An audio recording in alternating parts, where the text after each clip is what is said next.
Hey love, welcome back to another episode of Rollerset to Mindset. I'm your host, Angela B. Fuller, Master Hairstylist turned Certified Transformation Coach. Today we have a juicy topic because I am talking to the aspiring entrepreneurs who's ready to create a new chapter in their life, and you are trying to figure out how to create that perfect offer. But before we dive in, I have a pop question for you. And my pop question is this: how much time are you spending on creating a perfect offer for your clients? And if you are struggling with that, this is the episode. So let's go ahead and dive in. So today I want to talk about how to create the perfect offer, especially for aspiring entrepreneurs that are new to this game. And the first thing I want you to consider is this: understanding your client's pain point. So you are in this world of entrepreneurship. You are trying to create an offer that cannot be refused. But before you do that, number one, I want you to consider understanding your client pain points. And why that is so important, because there's no way to create the best offer, a compelling offer, if you don't understand the pain or the problem that you are solving for your client. And I know you're probably asking yourself, how do I go about understanding my client's pain point? Well, I'm glad you asked, because we're going to talk about that. First, you want to start with empathy. And what do I mean by that? You want to not just create an offer that sounds good to you, but you want to create an offer that has your ideal client in mind. Because if you can't solve a problem or understand their pain point as your first step, then you are not going to create an offer that resonates with your client. And so you have to ask yourself, how do you do that? Well, you do that by asking. Create a poll, do some research. Whatever area of expertise that you are focused on, I want you to do some research. And there's nothing better than a questionnaire to find out what are your client's pain points. After you find what their pain points are through question and asking, then you want to identify and acknowledge common challenges that your client may have. Say, for instance, if your ideal client is a service-based business. A lot of challenges that service-based businesses have is they struggle with time management. If you can help a service-based business uh, get a hold of their time management, you will have a client for life, because time is money. And and it's also energy. And where you put your energy, that is where your profits will go. So you want to start with empathy, understand your client pain point, but you also want to identify and acknowledge the common challenges that your client may have. I can remember when there was a co-worker of mine. She had her own salon. Her issue was, she talk about time management. She could never be on time. She always ran behind with her clients. She would overbook.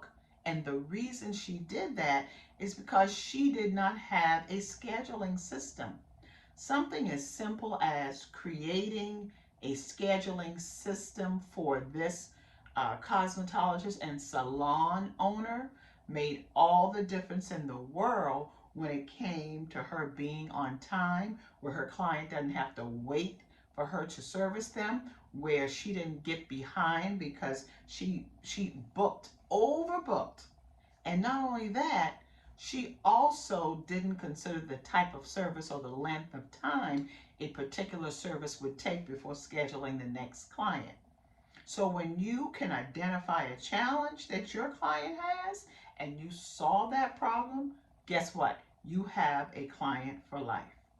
The next thing I want you to consider when you're creating a offer that your client cannot refuse, I want you to break down certain elements that a particular client will find desirable.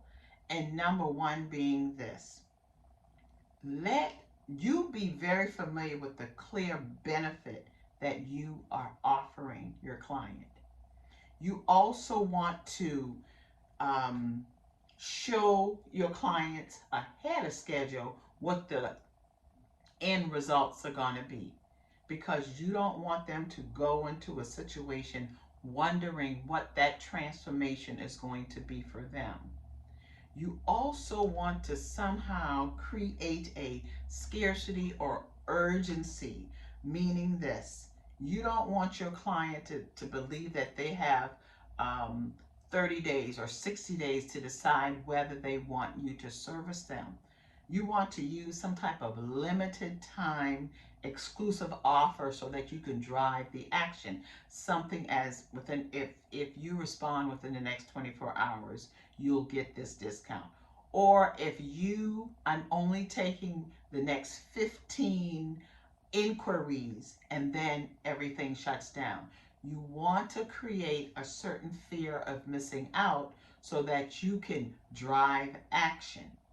Also, you also might want to consider doing a risk reduction, offering some type of guarantee or offering some type of risk-free trial. And what I found what works well also is to create offers that's tailor-made to your client. Once you can consider taking surveys or some type of market research so that you can better understand what your specific client base values the most. Because it's all about tailoring your offer to their pain points and their needs and where they are struggling. That's how you make a compelling offer. Now, understand this: you're not the only one in the marketplace making offers. So you want to be very clear about who your competition is. You also want to be very clear in communicating your unique value to that client. What makes you different? Why should that person choose you over person X? So you have to, first of all, understand your competition, and secondly, understand your unique value and how you can make that client life, their business, easier. And you do this by leveling your social proof. You do it through testimonials. You do it through case studies. You do it through reviews. You show the people that you have helped in a similar market. And when you do that, studies show that 65% of people buy based on what? Or do business with you based on what? Testimonials. So you be sure to get that social proof. And the last thing I want to mention is always, always have a call to action. You have to encourage your client to accept that offer. Be very direct. Point them in the direction that you want them to go. We think that people make their own minds up. No, sometimes businesses, clients, individuals have to be led. So start practicing a call to action. And the last thing I want to leave you with is this. My final thought is this: creating the right offer is not about you, but it's about delivering value that transforms the lives on a big scale of the people and the businesses and the customers that you are called to serve. I will talk with you soon. Okay? Bye.